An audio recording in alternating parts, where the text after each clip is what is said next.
We felt comfortable to do it. Yeah. And then I think too, because so many kids in the States have already gotten it, and they heard we're allowed to cross the borders. Our family's from Michigan, so we haven't been able to really see some of them. So they've been waiting to get there so that they can cross over. And so when they found out they could get it, they were really excited. The family makes their way to their appointment at Devonshire Mall. Once inside, the clinic has a lot of child-friendly touches. I believe it made it easy for them, seeing like everyone dressed up in like princesses, and they actually had Disney songs going on, which was pretty cool. And they were giving like stickers and chocolate at the end when they were done, so that kind of made it, ease the children, I find. And then it kind of made them forget like what they're in a vaccination clinic, you know what I mean? So it was a good experience for them. After about 30 minutes, they're done. How did it go? It went great. The needle didn't hurt at all. And Liam and his brother Lexington were certainly not the only kids getting shots today. Many said it was busy since 33,000 kids ages 5 to 11 are eligible for a first dose. And then on all the walls when you're sitting down, there were like search word puzzles, and so you can do that while you wait. Because your mom was saying you made this decision on your own, correct? Why did you decide you wanted to do this? Because I'm a kid, and because we don't have vaccines, we can't go on vacation, we can't go in anywhere. And I wanted to be able to go have fun and be a kid again and do all like kids stuff. Appointments can be made online, and Friday, Saturday, and Sunday are all booked up. And joining us live now to talk more about all of this is the CBC's Jason Vio. So Jason, while all of this was happening, there was also a planned protest in front of the clinic. It was near the road. And as we've told viewers already, there was also a police presence, partly because of that. So you were there. So talk us through how this all unfolded. Well, there were a few dozen people along Howard Avenue right in front of Devonshire Mall today. Very peaceful. Many of them had signs and were handing out pieces of paper to passing drivers. Some were even in the center median, ensuring their message was heard. I spoke to many of them, asking if they would speak with me on camera and share why they were there today. All but one person declined, saying things like they don't trust the media, they didn't want to speak to me, or they didn't have anything to say. But here's a brief exchange between me and the one man who did agree to speak with me. There's some mistrust among you and some other people with the vaccine and COVID-19, correct, right? Okay. That's what you were just talking about. Yes. What about when you go to the hospital, for example, you trust the doctors and the nurses and the science to take care of you, correct? So why? I don't trust the science because there's no real science in that. When I go to the hospital, I don't go to the hospital. I haven't been to the hospital. You need medical attention at a doctor. Look, if I do need it, and it really is a question of whether I got to go there or I'm going to die, yes, I will go. And then afterwards, what have I got to lose? Because if I don't go, I'm going to die. Okay? So that's as simple as that. I don't run to the hospitals or to the doctors or to anything at all. Now, a lot of these people did express mistrust toward the medical community and the science behind the vaccine, as we just heard, and the COVID-19 pandemic in general. That still didn't stop the families I spoke with and to the many others that went ahead and got the vaccine. For the brothers I spoke with, Liam and Lexington, they say they just want to be able to cross the border again into Michigan and play with their 10 cousins once again. Thanks for this, Jason. The CBC's Jason Vio live tonight. And as we can see from Jason's reporting, more and more people are heading to vaccination centers to get their COVID shots. Plus, those who are 70 and older, they're now eligible for their third doses. Yesterday alone, more than 1,600 residents in our region got a booster shot. But this is not slowing down the upswing in new cases. Today, for a third day in a row, Windsor Essex saw another death linked to COVID-19. In addition to the death, new cases increased by 54, bringing the number of active cases to 392. There are currently 22 COVID patients in hospital, and the number of outbreaks is up to 31. The deadline for auto workers at the Windsor Assembly Plant to get vaccinated has been extended. And as Chris Ensing reports, the union wants Stellantis to offer alternate options aside from unpaid leave. There's close to 4,400 people at this plant. Roughly 90% are vaccinated, says the union. The nearly 500 who are not now have a couple extra weeks to get their shots. I don't know why they're extending it any longer. They had a deadline at first, stick with it. Yeah. It just gives them more time to screw around. Stellantis has pushed the deadline back to December 31st, a spokesperson saying it's to review exemption requests on a case-by-case basis. But they've also added a deadline of December 1st, or next Wednesday, for staff to declare their status, if they're vaccinated or unvaccinated. Those who don't will likely face a disciplinary action, according to the union. That could be a suspension. We support the vaccines. So, myself, I'm vaccinated. That's my choice, right? Some people don't want to. So is there alternatives that people can do? Cassidy is calling on Stellantis to offer a testing regimen for unvaccinated employees. People at the gate today are asking their colleagues to get their shots. I think everybody should be vaccinated. I mean, I don't get why this is a political issue. I don't understand it. I mean, it's public health. I mean, like, what more can you say, really? I mean, the union has filed a grievance against the vaccination policy. It has not yet been heard by an arbitrator. Stellantis, they won't give details of the disciplinary action for those who don't disclose their vaccination status. But if an employee is not fully vaccinated after December 31st, they could lose their job. Chris Hensing, CBC News, Windsor. Since the earliest days of the pandemic, plexiglass has become a common sight in stores, schools, and many other places. But those barriers are now being reconsidered in the fight against COVID-19. As Thomas Dagler reports, some health experts suggest the barriers could even be counterproductive. Could I get your name, please? When it comes to plexiglass, for many businesses, it turns out the simplest solution may have been the most effective all along. We've been from the beginning told that we didn't need masks, and then we need a mask. We told that we need to put plexiglass, then we told them plexiglasses don't really work. Early on in the pandemic, that see-through barrier began popping up everywhere.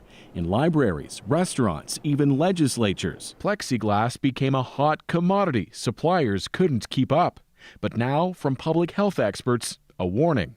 There's even some observational evidence suggesting that this actually could make things worse rather than better. There's consensus that while plexiglass can help stop droplets from spreading between people who are face-to-face, it won't prevent smaller coronavirus particles suspended in the air from moving around the room.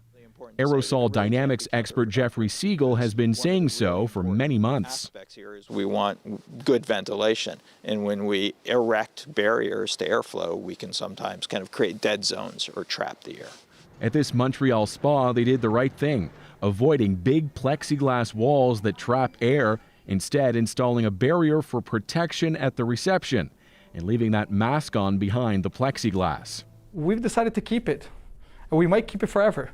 Experts are reiterating proper ventilation remains crucial for any workplace, including this chicken and waffle shop where they keep a window open and that barrier up just at the cash register.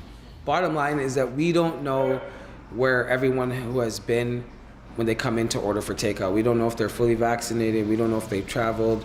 And for me personally, I want to protect the staff here. Nearly 2 years after COVID first hit, the science is still evolving as the virus is still spreading. Thomas Dagler, CBC News, Toronto. Condolences are pouring in from figures in the music industry who want to give thanks to Rosalie Trembley. The radio legend died this week. The girl with the golden ear helped launch many careers by getting their songs played on CKLW, from Bob Seger to Gordon Lightfoot and Tony Orlando. I spoke with the singer earlier today. You know, it's a great loss to me personally. I loved Rosalie. I've known Rosalie since I first met her when I was 25 years old. I'm now 77. That gives you an idea how many years we've been friends. But here's the thing about Rosalie Trembley. I don't think, maybe only God has made more stars than Rosalie Trembley, to be honest with you. Without her, I don't think Elton would have a career. I would have a career. Bob Seger would have a career. Smokey. Every one of us have always sat and talked about, do you remember that day when Rosalie said they're going to go on our record? And I never forgot the day that she played Yellow Ribbon. Whoa, tie, yellow ribbon, The day she received yellow ribbon, she called me up and she said, well, young man, guess what? I put tie yellow ribbon on the old oak tree as my pick hit this week. And you know, when she would do that, literally the country would follow her lead. She was the most powerful, that CKLW in Windsor, Canada was the most powerful radio station on the planet, because not only did it serve Canada, but it also served all the way down. You could hear that station in Dallas, Texas. It's a 50,000 watt station, but she had a 50,000 watt heart. Her heart was a 50,000 watter. All she cared about was giving to people and caring about people. And it's a very sad day in our industry and a very sad day in the country, your country of Canada, and here in the States, to lose such an influential, incredible, and I mean incredible woman. Oh, my darling, not 3 times on the ceiling if you want me. We owe Rosalie Trembley. The music industry owes her. Canada should revere her. Oh, I would say thank you, girl. I don't know even how to begin to thank you, Rosalie, but I know one thing, that if you had a choice to be with us right now versus where you are right now with the Lord, we lose. So enjoy your stay in heaven, and someday I'll come and give you a hug. A local initiative is hoping to bring Christmas joy to seniors who would otherwise be spending the holidays alone. It's being done by Home Instead, a home care business in Tecumseh. It's put out a list of items to help local seniors who are in great need of essentials like toiletries, clothing, and blankets. Our seniors are still isolated. They're still lonely. And a lot of these individuals, regardless of COVID, really didn't have anybody either. So we're still in the same situation we have been in last year, but the gifts have been a little bit slower to come in this year. So we're really trying to make sure that we can put a push on to make sure that all these seniors get gifts. Hundreds of seniors are participating in the program. Last year, organizers say they received 10 times more donations than they have received so far this year. Today, the donation room is only half full with gift bags and presents. The items will be sent out to seniors living at 25 different local long-term care and retirement homes across Windsor, Essex. And you can make donations throughout next week until December 2nd. Home Instead is looking for various items, including hats, gloves, scarves, and pajamas. A live look outside there. It is cold and we've got a chance of flurries on the way. Nick Sirkovich will be here right after the break with your weather forecast. Stay with us.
Welcome back. Harsh and unforgiving weather hitting both ends of the country. First, we go to the west, where more rain is soaking some flood-ravaged areas of BC as residents are still recovering from last week's catastrophic flooding. This new storm is the first of 3 expected through next week. BC's public safety minister urged people to be vigilant and watch weather alerts closely. We're expecting a series of storms to take place in our province, with the first of these storms happening now. We're redoubling our efforts to not only recover from the incredible destruction from last week's events, but to prepare and respond to the significant weather lining up through the next week. People are being told to have emergency supplies on hand and to storm-proof residents as best as they can. There's particular concern about how the storms will affect the areas hit by last week's historic flooding. In Abbotsford, the protective dike has been shored up, but there's worry about the overall impact of a series of weather systems. And it comes as a major highway is set to reopen tonight. Highway 1 through the Fraser Valley is the main connection between the Lower Mainland and the rest of BC, and it's been closed for more than a week when flooding closed several sections in Abbotsford. And meanwhile, on the East Coast, cleanup and damage assessment continues. The major storm that inundated parts of northern Nova Scotia and southern Newfoundland with hundreds of millimeters of rain has passed.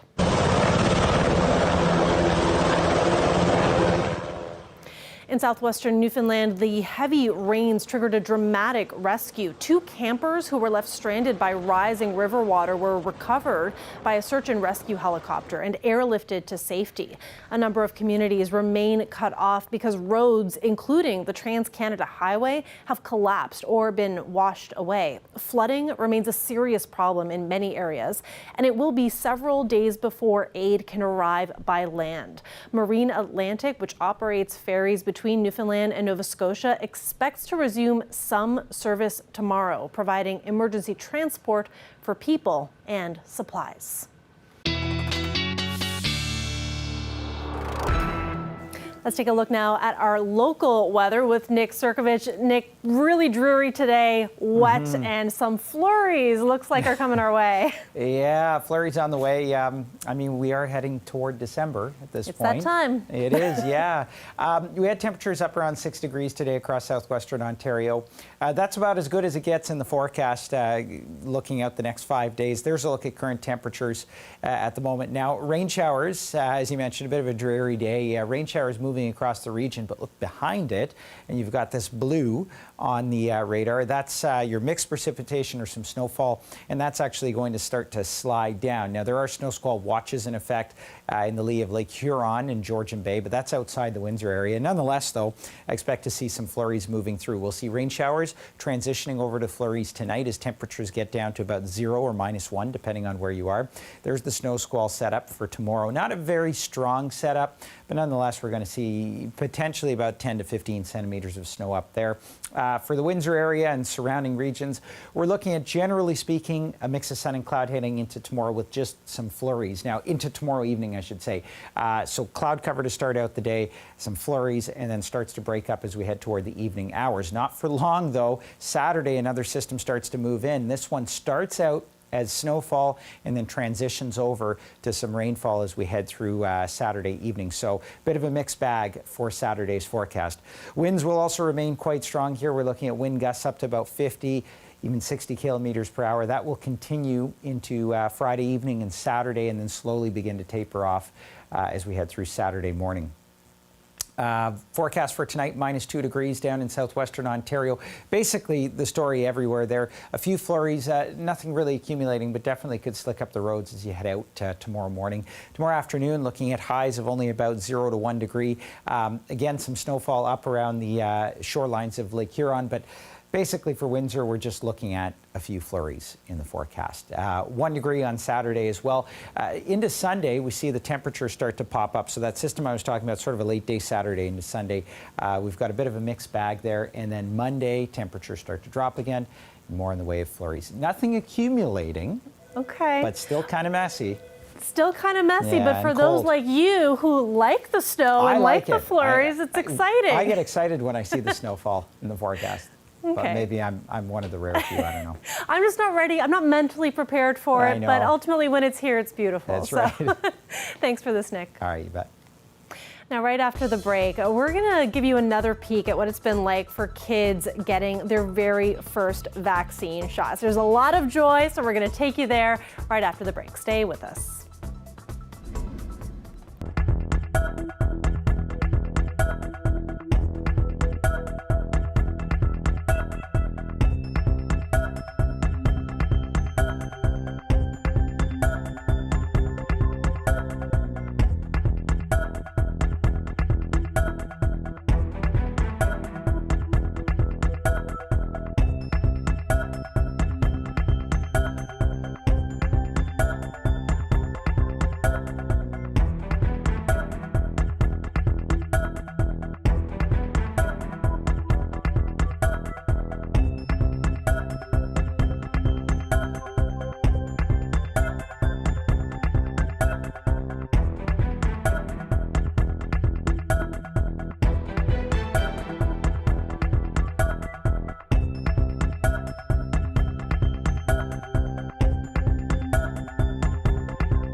Welcome back. Canada's Environment Commissioner has released a number of reports that examine several of Ottawa's programs to fight climate change.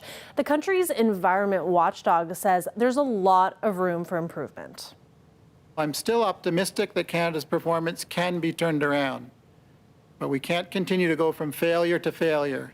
We need action and results, not just more targets and plans. The reports say Ottawa is good at planning but falls short on implementing and meeting goals. The commissioner says Canada's efforts in the last 3 decades haven't gotten us anywhere near our goals for emissions reductions. He points out part of the problem is different priorities, different goals, and different levels of dependence on fossil fuels for provincial and territorial governments. He was particularly critical of an emissions reductions fund that started last November. The commissioner's office found it doesn't actually force the oil and gas sector to reduce its emissions. A new honor today for one of Canada's most decorated writers. Canada Post unveiled a special stamp for literary giant Margaret Atwood. Her works span more than 50 books of poetry, fiction, critical essays, and graphic novels. The 82-year-old is known for her dystopian depictions of societies plagued by patriarchal oppression and environmental catastrophe, like The Handmaid's Tale, her award-winning novel that's been turned into a massive hit television series in the U.S. An eatery in Edmonton is serving up some ice time along with its food.